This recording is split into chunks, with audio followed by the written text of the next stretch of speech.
Horror कहानियां थी।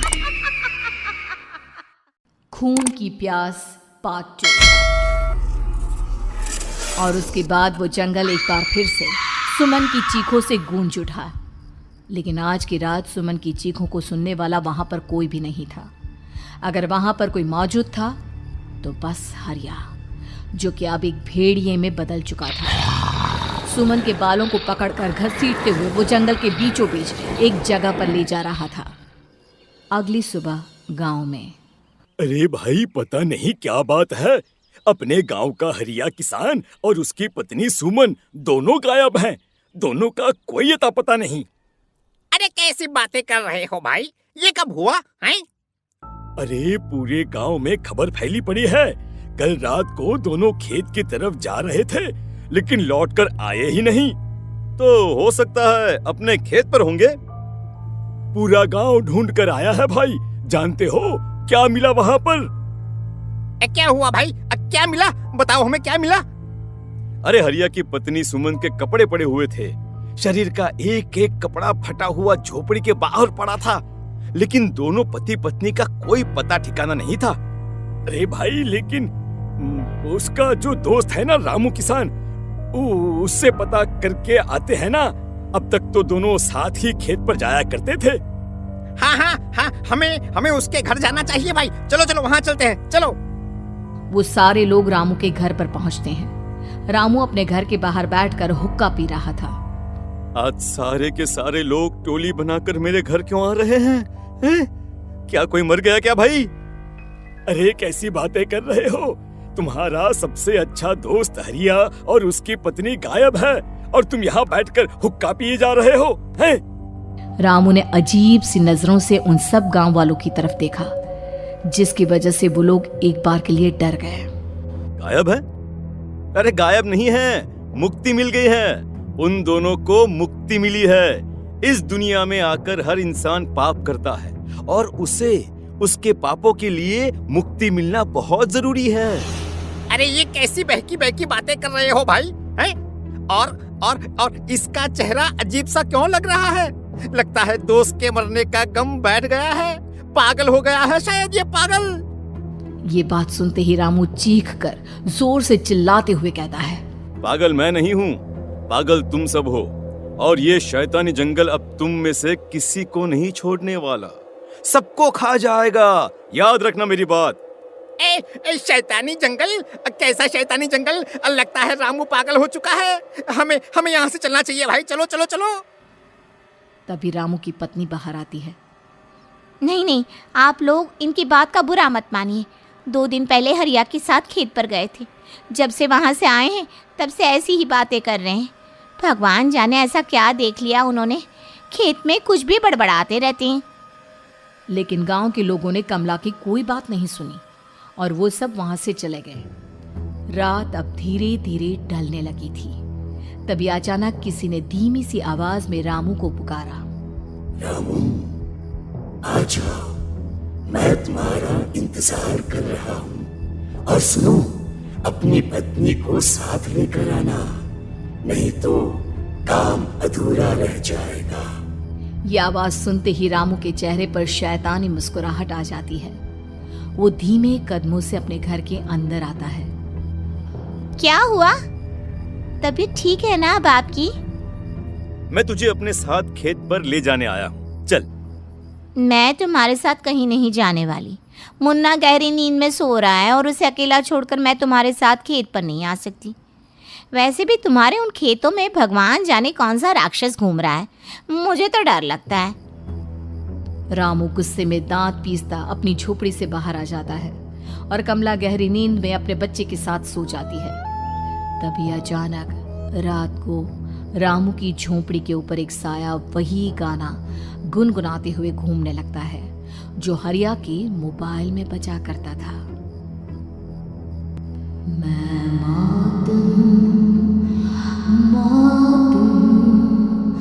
मौत जो पसरी है चारों ओर, जो आएगी कहीं से भी निगल जाएगी सबको। मैं ये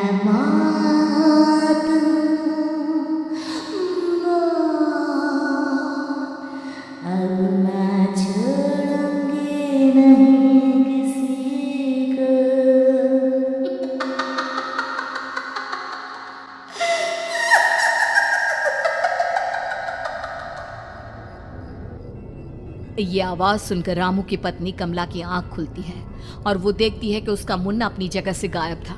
कमला चीखते हुए बाहर दौड़ कर आती है। वहां पर उसने देखा कि रामू ने अपने बच्चे को झोपड़ी के बाहर एक पेड़ से उल्टा लटकाया हुआ था और उसका बच्चा चीख चीख कर रो रहा था। वहीं दूसरी तरफ एक साया बच्चे के ठीक नीचे आग जलाकर उसके चारों तरफ हैवानों की तरफ नाच रहा था।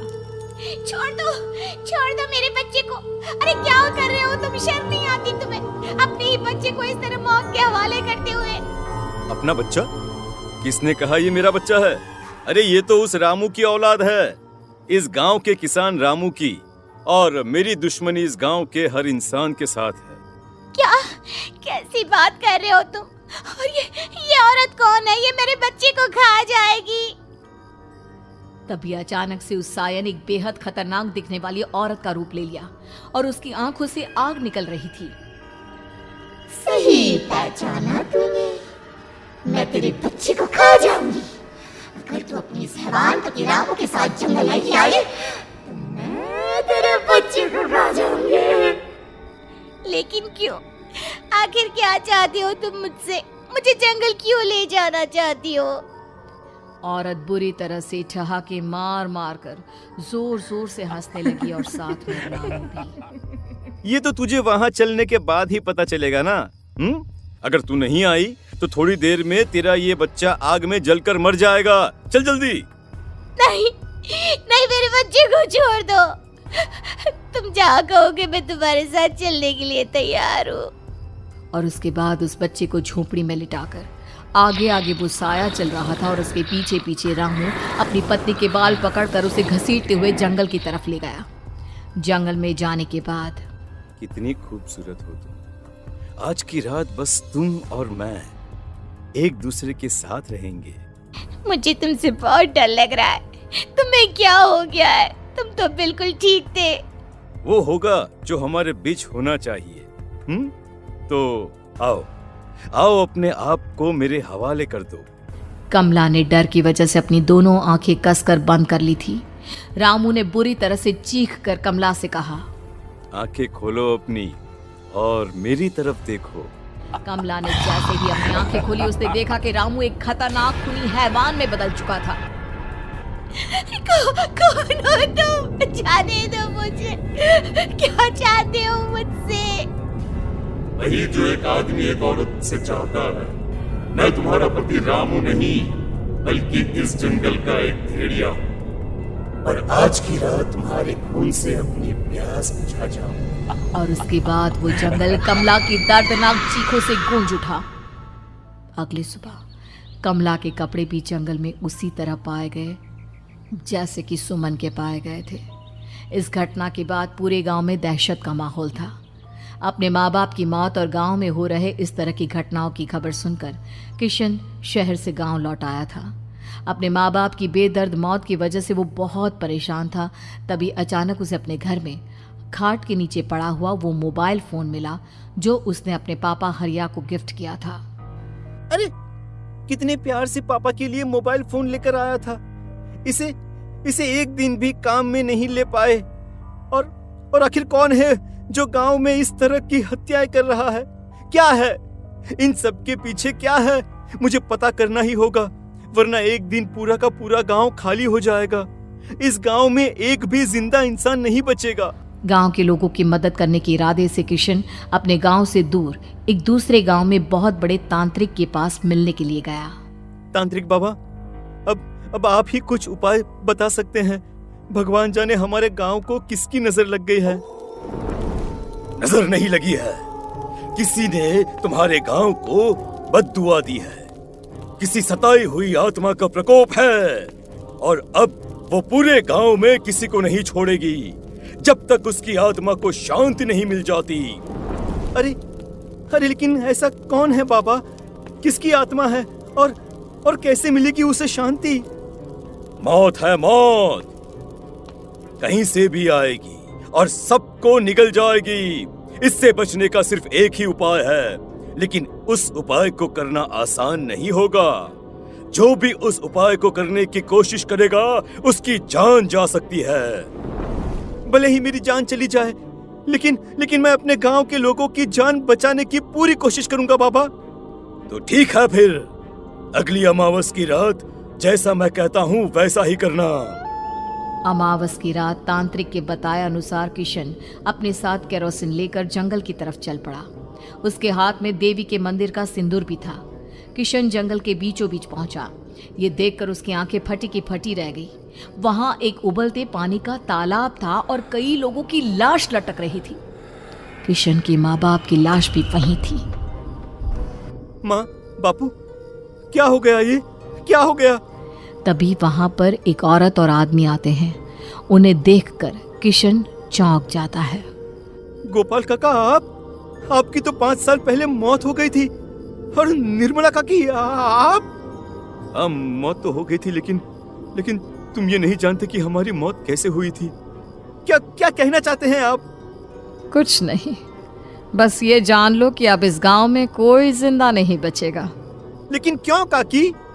क्योंकि 5 साल पहले इन गांव वालों ने मुझे डायन बताकर पत्थर मार मार के मार डाला। मेरी कोई गलती नहीं थी। गांव का एक बच्चा क्या लापता हुआ, सारा इल्जाम मेरी पत्नी पे डाल दिया। और जब मैंने निर्मला की जान बचाने की कोशिश की तो मुझे भी मार डाला। आपके साथ ये बहुत गलत हुआ काकी, लेकिन आप जो कर रहे हैं वो भी सही नहीं है ना? तुम यहाँ से चले जाओ, वरना तुम भी नहीं बचोगे। हमारी आत्मा पिछले 5 साल से मुक्ति के लिए भटक रही है। चले जाओ यहाँ से। मौका देखकर किशन सिंदूर उन दोनों के ऊपर डाल देता है। उनका शरीर जलने लगता है और वो भयानक तरीके से चिल्लाने लगते हैं। अगले ही पल किशन उनके ऊपर केरोसिन डाल देता है और वो दोनों जल जाते हैं। किशन अपने माँ बाप और दूसरी लाशों का अंतिम संस्कार करवाता है और अपने घर लौट आता है। लेकिन वो अभी भी इस बात से अनजान है कि मोबाइल अभी भी बज रहा था। मैं मौत हूँ, मौत।